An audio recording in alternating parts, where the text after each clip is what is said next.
Hi, guys. This is me, just a regular girl in her mid 20s who's a victim of her own sister's lies and manipulations. My sister ruined my entire life. Our lives are heavily dependent on the choices we make when we're young. To get a good education, you require money, and that money was all taken by her for parties. Basically, my sister got married to a guy despite everyone's disapproval, and this caused our family to go no contact with her. I was the only one still in contact with. She had two kids, and just a couple of years after they were born, her husband left her. She was living abroad all alone and handling everything all by herself, and it was difficult. She did have a job, but it wasn't enough. Every now and then I used to send her some money, but again, I was a student myself. I didn't have access to a lot of money. Misfortune seemed to hover on her. First, her ex-husband died, then her baby got diagnosed with stage 1 cancer. I was horrified on hearing that about my nephew and wanted to rush there to help her out. But she told me not to come as it would only increase her expenses. She told me that she would share all the details with me, but she needed some money. I sent her my entire savings, but it wasn't enough for her. This went on for around a year, and I had to choose between my education and her medical expenses. I chose her, thinking that my education can wait. I wanted my nephew to live a healthy life. I wanted my sister to be happy. So I used to work odd jobs and send her money every month. Fast forward a few years, and my sister seemed to have her life in order with her son being fully recovered. She had a good job, a decent house, and a second-hand car. I was proud of her, thinking that all the money I sent her had been put to good use. I couldn't send a lot, but tried to do as much as possible. With quite a good amount of experience from working all this time, I got hired at an MNC as a secretary. It wasn't much, but it was something. I was just happy to be able to provide for my sister. She was also working to give her kids a good life, but something seemed off when she would refuse to video call me, saying that her internet was always slow or that she was busy with work. It was strange because she would always call me when she needed money. She also stopped updating me about my nephew's health, which was odd because I was always worried about him. With his disease, there was always a risk, and I wanted to be on board with everything. I decided to surprise them on my nephew's birthday and fly there. I reached the address, and I was shocked to find a luxurious villa with a sprawling garden and a fancy car parked in the driveway. I was surprised to say the least, as this was not the kind of house I expected my sister to live in. When she opened the door, she was dressed in designer clothes and her hair and makeup were done perfectly. I was shocked, wondering where all this money came from. Her expression said that she was equally shocked to see me as well. She tried to hold me at the door, but I stepped inside and saw my nephew and niece playing with expensive toys and gadgets. I was happy to see them healthy and happy, but I couldn't help but wonder how my sister had managed to afford all of this while I was living in poverty to send money. When I asked her about it, she hesitated and then admitted that she had inherited a lot of money from her husband's family after his death. I was confused as I had no idea that her husband's family had that kind of wealth. And if that were the case, why was I asked to pay for all this? My nephew and niece were very happy to see me, and I didn't want to create a mess in front of them. As I spent more time with them, I began to notice some strange things. She had no pictures of her husband or his family in the house. She also had no medical bills or records for my nephew's cancer treatment, which seemed odd. When I asked her about it, she became defensive and refused to answer any of my questions. I decided to go through her papers and documents. Of course, she got super defensive, and as I threatened to go to the hospital to inquire or directly go to my nephew's school for, they must be aware of his physical condition, she couldn't help but accept that he was never sick at all. She had been lying to me all these years, taking advantage of my love and kindness. I was devastated and angry. I felt like I had been used and betrayed. I decided to confront her, but she denied everything and tried to manipulate me into believing her lies. I couldn't take it anymore. A sense of anger and betrayal washed over me. How could my sister deceive me like this? How could she live a life of luxury while I struggled to make ends meet and support her family? It was clear that my sister was the villain in this story. As I thought more about it, I realized that my sister had been manipulating me all along. She had always been the favorite child in our family and had grown up entitled and selfish. Even after she made some poor choices and was disowned by our family, I had still been there for her, supporting her financially and emotionally. And all the while, she had been living a life of extravagance and deceit. I decided that enough was enough. I couldn't just sit back and let her get away with this. I began to do some research and discovered that she had been lying to me about her finances, her job, and even her health. She had been living off of my money and lying to me about it the entire time. My sister was aware that I wouldn't let it go this easily, so before I could do anything, she started spewing her lies. She immediately started to create problems for me. She called our parents and told them that I was spreading lies about her and that I was just jealous of her success. She even went as far as to report me to the immigration authorities, claiming that I had overstayed my visa in her country. I was shocked and hurt by her actions. How could she do this to me after everything I had done for her and her children? I knew I had to act fast, so I contacted a lawyer and explained the situation to him. He advised me to gather all the evidence I had about the money I had sent to my sister over the years and the conversations we had had about her financial situation. He also told me to document all the threats and harassment I was receiving from my sister. Armed with this evidence, I decided to confront my sister and tell her that I had proof of all the lies she had been telling me and everyone else. At first, she denied everything and accused me of making it all up. But when I presented her with the evidence, she broke down and confessed to everything. She apologized for everything and begged for my forgiveness. But it was too late. I had had enough of her lies and manipulations. I decided to press charges against her for fraud and theft. I also told her that I would not drop the charges unless she repaid every penny she had taken from me. I contacted immigration services and reported her for fraud. I provided them with all the evidence I had gathered, including bank statements and emails. Within a few weeks, my sister was arrested and charged with fraud.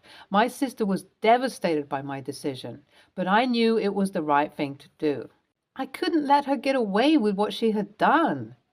In the end, she was forced to repay me all the money she had taken from me, and she was also sentenced to community service for her actions. It was a harsh move, but I knew that it was the only way to get justice.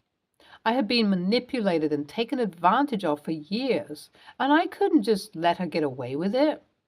My sister's life was turned upside down, and she was forced to return to our home country after the period of her community service was over. So my sister is furious and is trying her best to turn people against me. Despite my sister's attempts to twist the truth and make me look like the villain, I know deep down that I have done the right thing.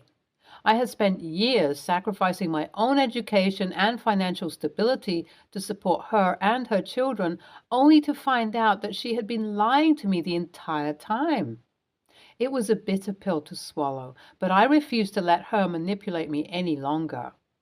I started to distance myself from her and her toxic behavior. I refused to engage in any more arguments or drama and instead focused on rebuilding my own life. I worked hard at my job and saved up enough money to move into my apartment. I also started to make new friends and even began dating someone. So, my sister wasn't done causing trouble. She spread rumors about me to our extended family and friends, trying to make me out to be the bad guy. She even went as far as to accuse me of stealing from her, which was a complete lie. I knew that she was just trying to deflect attention away from her misdeeds. Despite all of this, I refused to stoop to her level. I remained calm and collected and made sure to keep all of our interactions civil. I knew that I couldn't control her behavior, but I could control my own. And that was enough for me. Update 3. I have completely cut off contact with my sis. It was a painful and difficult experience, but I learned a lot from it. I learned that sometimes the people we trust the most can also hurt us the most. But I also learned that justice can be served if we dare to stand up for ourselves and fight for what is right. And most importantly, I learned that forgiveness is not always necessary. Sometimes it's okay to cut toxic people out of our lives and move on. I realized that I had to move on from this toxic relationship. It was clear that my sister was never going to change, and I couldn't keep enabling her behavior. It was time for me to focus on my own life and my own happiness. Thank you for being here till the end, Redditors. NTA, she deserves it. Such a bitch. No wonder people don't talk to her. What I hate the most about such people is that they set such a terrible example that people refrain from helping others. Our world needs more people like you, but unfortunately, people are here to only take advantage. You deserve all the good things in life. NTA, your sister is a horrible person. Using your kid's name for money is a terrible thing to do. People like her can never change. Next story. When I married my wife, she had 2 sons with her ex. They were 7 and 9.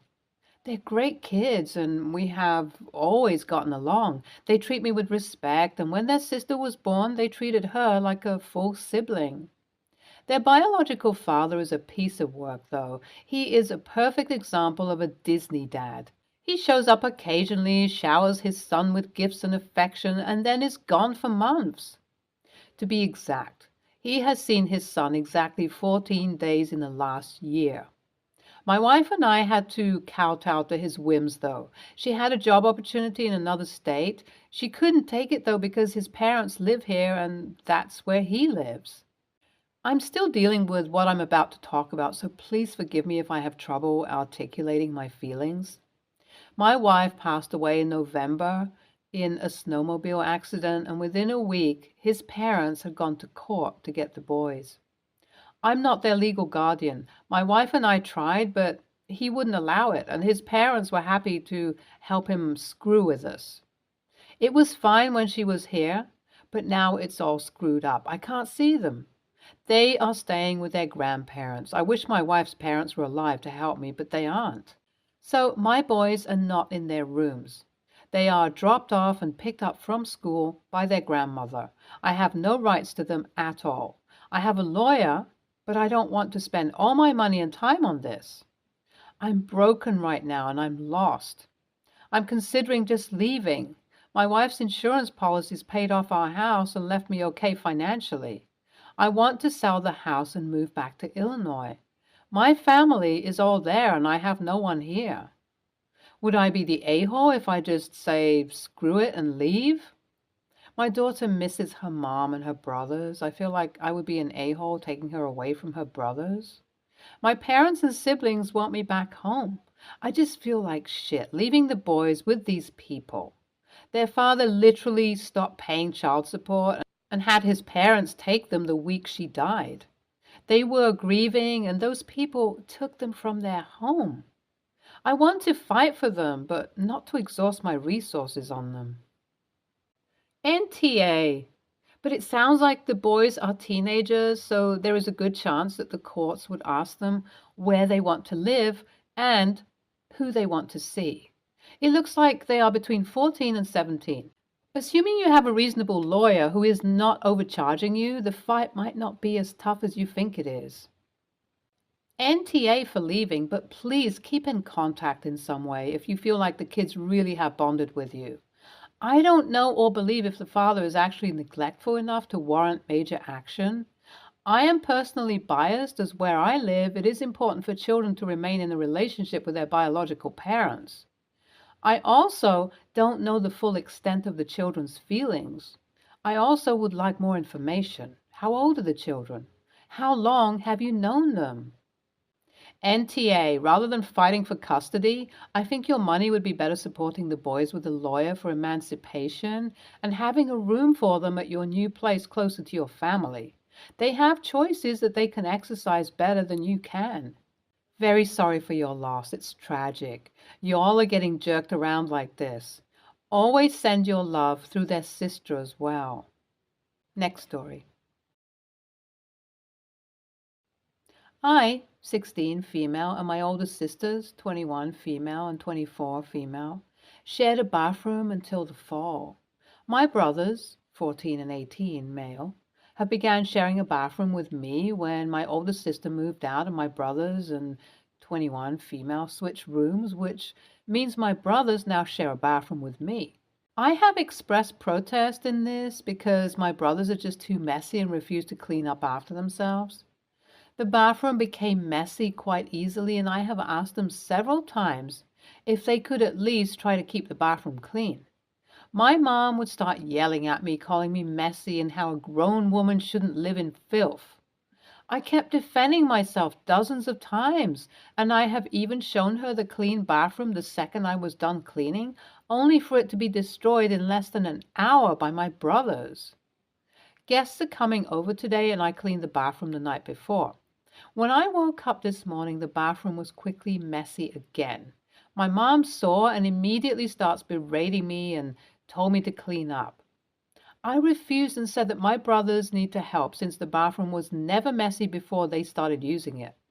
My mom denied it and again said that I'm a grown woman and I shouldn't be filthy. 21 female heard us talking and she joined in and said I shouldn't clean as it's unfair. My mom then went off on both of us and said it isn't fair for her to clean the bathroom, not acknowledging or punishing my brothers for not helping to clean the bathroom. I'm now grounded for the rest of the weekend and had to turn in my car keys.